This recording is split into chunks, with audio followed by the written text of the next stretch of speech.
Are there any burning questions out there that we would like to ask? We've got a couple of roving mics. Well, maybe I'll get started just to warm people up. One of the things that I found really fascinating, and it was a theme emerging from the talks, is this idea of mindset change. And how do we use some of the arguments that you were making around understanding the economic implications and the environmental implications to persuade people that might not normally come to an event like this? Perhaps Bruce, you'd like to start with that one? Yeah, I mean, I focused a little bit on the end there. I usually have a few more slides depending on how much bullying an audience needs on sort of mindset change. But I like to focus on the fact that all the decisions we make with a financial head on.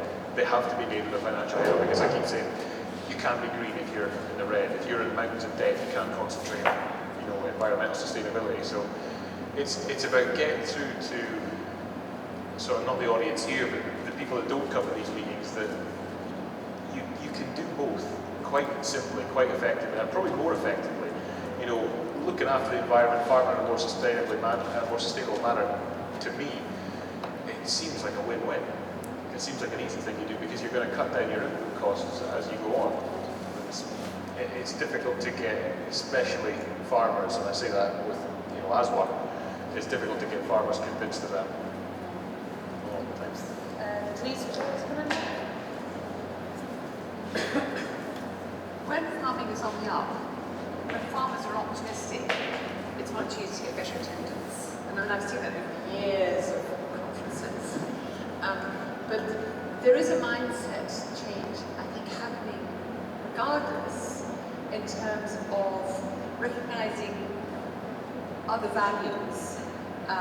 So, we've got economists like Dee talking about natural capital and social capital as well as financial capital. And indeed, Dee had the ear of Michael Gove in Westminster in terms of how farmers can be rewarded for adding that kind of value to the way they farm. And the last agricultural director commissioner in Europe, Charley, he was adding those values to subsidies. So suddenly now we're finding actually a financial reward linked to bringing those kind of elements into where we farm, particularly natural capital and social capital. And we've all been talking about this. So the mindset change, I don't think it's a light going on like that. Gradually we're thinking, actually, there's a lot more to it than just the brown envelope that comes to the letterbox for farmers, or just about getting that bottom line a bit more buoyant. I mean, farming and food businesses will always be marginal, no doubt. It's just making them marginal within safe limits, and that's, I think, what we're all trying to do. The mindset change is coming actually much more from consumers than necessarily from us as an industry. Do you want to come in here? Sure. Yeah. I think it's a good question, and I think one of the themes that's come out from everyone today as well is you can't do anything without a profit, and as you say, you can't be green if you're in the red, and that is a really important point to get across. And a lot of people will be sitting there thinking, I'd really like to do that, but actually how can I afford to do it, etc. We've found that obviously there's a lot of help out there to do it, but also I think there is, again, probably a theme that's come out from today, is it's very easy as a farmer to be a busy fool, and you go do more and more work, harder and harder, and get less and less out of it. And actually, if you step back and you look at the whole picture and say, actually, if we do things differently, maybe less intensively or more cleverly or whatever, then suddenly you're not a busy fool, and you can start thinking about the environmental impacts, and you get into this virtuous circle where things start to work, I believe. I think, so it's not as Denise says, it's not a light bulb moment. I think you slowly get into it and then you realise that there are benefits. I personally think, as I said before, subsidies or whatever we call them in the future are going to go the environmental way. So I think commercially it's going to be a good decision to make to go that way. Or prepare yourself to go that way, because I think that especially in these sort of areas, Cairngorm National Park, sort of Angus Glens, Upland areas particularly, I think it's going to be really beneficial. They're going to be focused much more on environmental than out-and-out farming. Yeah. It's back to your point, Charlie, about productivity versus profitability. Did you want to say anything further? Yeah, no, I think a lot of good points there, well made. I haven't got an awful lot to add to that, but what's the saying? It's a lot easier to convince somebody they're a fool than it is that they have been fooled. And, you know, there's a lot of vested interests, and a lot of the things we're talking about don't really benefit big corporations or any kind of thing like that. And I think that's one of the difficulties. There's a dumbing down of those things, and there's not always, I mean, there is a lot of funding available, but not necessarily on the R&D side of things there. So, yeah. Can I just make a point? The hard reality is that most farmers are on the red. 40% of our income comes from subsidies. And so we have to be in the green in spite of working in the red. So that's the reality of farming. And that's the challenge. But that's why I think most of the lead is consumer-led. It's what the consumers are looking for. And what farmers have to be now is much more responsive to our market. We have to understand our market much more. Because at the end of the day, we're farmers producing food for a market that's becoming much more discerning about where the food comes from and how it's farmed. I will come back to you. Is there any questions from the audience here at this point? Sorry, could you just say who you are and where you're from as well? Yes, I'm Colin Strang-Steele. I'm from I farm in the Borders. Firstly, can I just say I thought 4 wonderful speeches, talks this morning from you all. I've learned a great deal, although I'm rather ill, but I have certainly learned a great deal. Purely by coincidence, I wrote this week to 5 of my neighbouring farmers to invite them to come around for an evening in November when I could talk to them to see if we could collaborate together, particularly with regard to wildlife and the environment. I've concentrated very much on wading birds over the last few years, not with any great success, which I might come on to. But obviously a curlew lapwing doesn't know my boundaries. But if I could persuade my neighbours to join in some sort of way with us, that would give us a combined area of over 5,000 acres and would certainly be a worthwhile project. However, these neighbours are all excellent, very conscientious, hard-working farmers, but they are in it purely for farming. They, as far as I'm aware, have not done very much of anything for conservation. So I'm wondering if the panel can advise me. I know you've talked about this already. Give me any sort of hints as to how I can persuade them to join with me, because I suspect the first thing they're going to say is, what's in it for me? I think. Sorry? I was going to say, tell them about the banana. No, I think it's really difficult, isn't it, to get, as you say, that is the first thing most people say, what's in it for me? And it has to be a bit more than that about what's in it for us, and us in a very big term, as well as the 5 or 6 of you there. But it just makes so much sense, as I mean, Denise was talking about it, wasn't it? When you can get a habitat on so much bigger scale, it has an exponential effect on things. But in terms of how to persuade them, I'm not entirely sure. In writing to them, I've used the threat, or I suppose it's the threat, of saying that the next round of funding is likely to be based very much on an environmental approach, and if they don't do it, they may see the subsidies greatly reduced. So I hope that might be an incentive to them to come. It might be, my tactic might be to say, do you want to use less fertiliser? Do you want to have to, resow grass less often? Those kind of things. Just, the regenerative grazing that Charlie talked about is the best example, because I bet you save a lot of effort in reseeding grass and killing weeds and things like that, because it's sustainability. What I was talking about, and what Doug Avery came over to this country to talk about, it's sustainability. It's the same thing, no matter what you're looking at. You're going to save on inputs. They're going to get the same results or better results, and it's going to be less effort. And I think a lot of farmers, and I'm the same, I've got neighbours the very same, that what's in it for me, why should I bother, why should I change?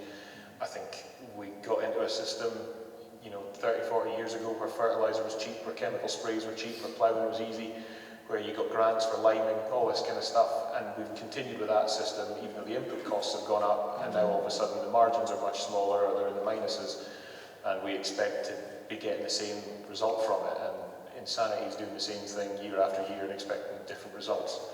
I think we as an industry are guilty, I'm generalising obviously, we're guilty of not being very adaptable, and it's again what Charlie said about being the most adaptable to change. That's how businesses survive. And I used to have a slide in the presentation of a Citroen 2CV that was made in the 30s. It was made of corrugated iron, hardened rubber, and plastic fiberglass, and plastic windows, and it was the worst car ever to drive. Now, Citroen don't still make them because they've adapted to what their customers want from their business. Why should we be any different as a sector? It's difficult questions, but they have to be asked, I'm afraid. Dee, did you want to come in there? I don't know how you persuade. I mean, it's very hard to persuade people. I think, taking on Bruce's point, I think one of the biggest problems that happened to farming over the last 30 years is the fact that we've all relied on fertilisers and these things which in the old days they would never have had, and it was quick and easy in mechanisation or whatever, and people have to get their mindset around, if we want our soil quality to improve, we have to change the way we do things. A friend of mine farms in a big way in Norfolk, as an example, and really is focused on soil quality. He as well as farming, has forestry and other things, so he's very interested in nature. But they went back to a minimum min-till. I don't know the terminology, and they grew various things which improved the soil quality. He was growing sugar beet. He went he could see the guy harvesting it, and he went and he jumped in the cab and he said, "How are we doing?" And the most they'd ever got is 60 tonnes a hectare, or would that be about right? He had 100 tonnes per hectare with this, because they'd spent years improving his soil, and I mean he and his farm manager would like getting their hands on this soil. They got really excited about it. But that's the way we need to go. We need to not rely on what we perceive as the modern way, which we've lost. Someone, I think Denise was saying, we've lost our harmony. We used to farm in harmony with nature, and now we don't, and hopefully we're learning to do it again. But how you persuade people who've got their head around that to change, I don't know, it's very difficult. Thank you. So any other questions there? Sorry, this gentleman at the back. Say who you are.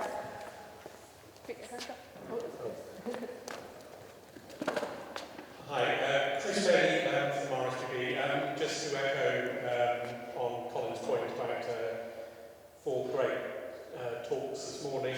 I'm really pleased that RSGB was able to be associated with this, and thank you to the Soil Association for pulling the whole thing together.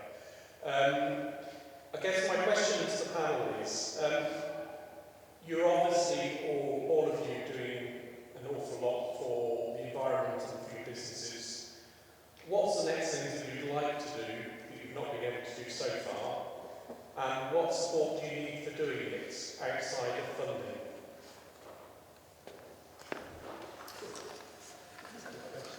Bruce, do you want to? What we would like to do is plant at least 1,000 hectares in native broadleaf woodlands on the farm.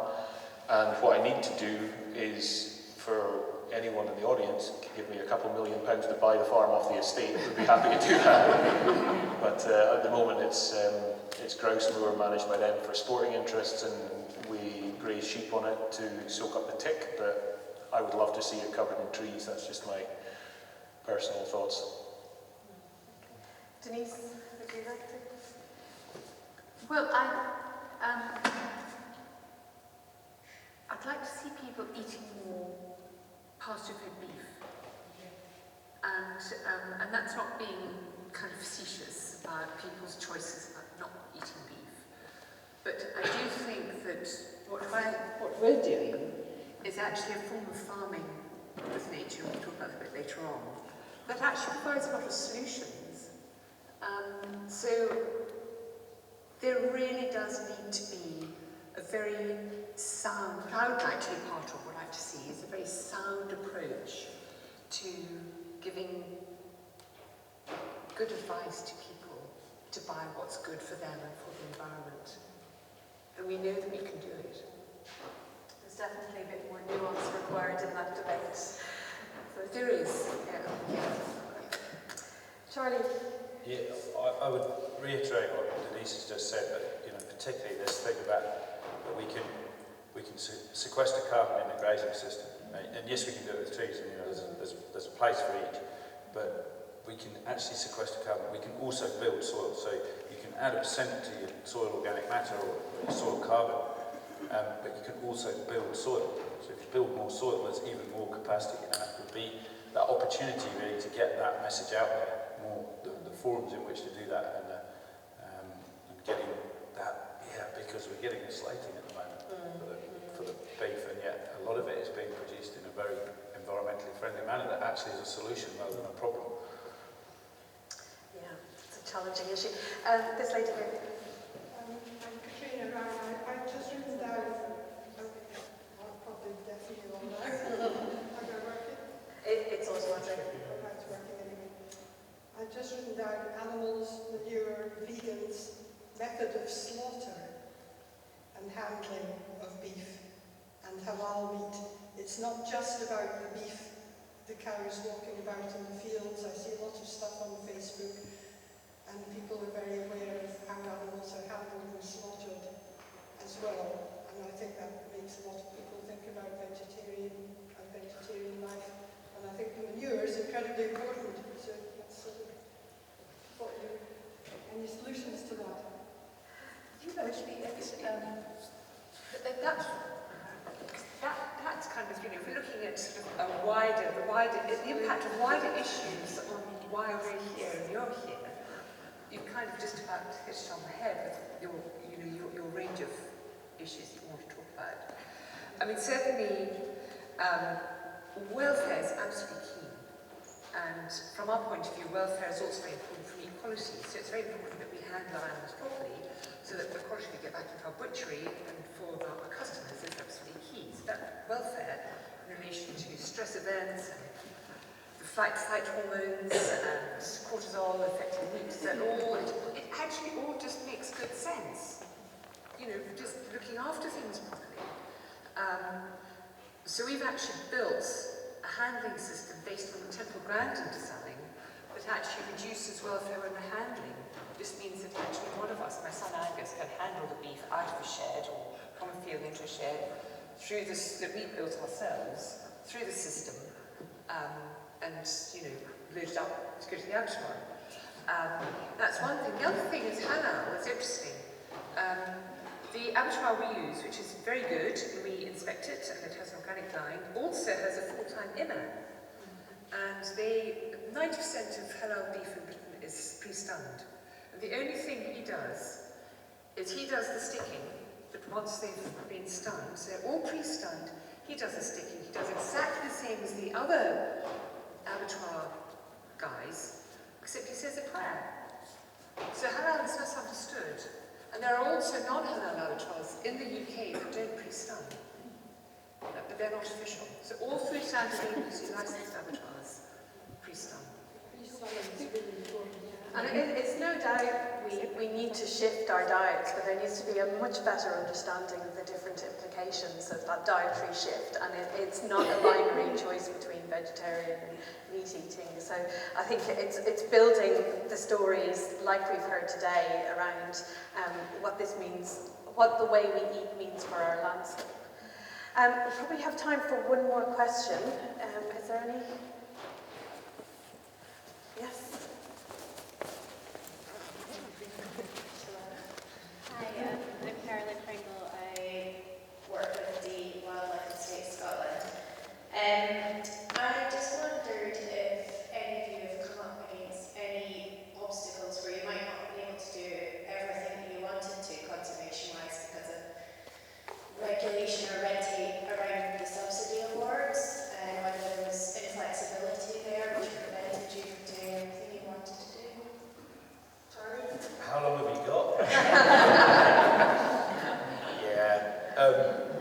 Yes, we have. I mean, we've got agro-environment schemes and things, but we have come up against some ridiculous things and had schemes not accepted because we're organic. We're going to be double funded on this.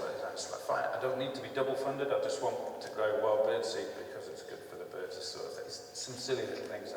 So there's lots of things there, but I mean that's a process issue really that needs sorting out. But also sometimes frustration with things that are very prescriptive and more process-based than outcome-based. And I think, you know, a little bit more trust is really helpful.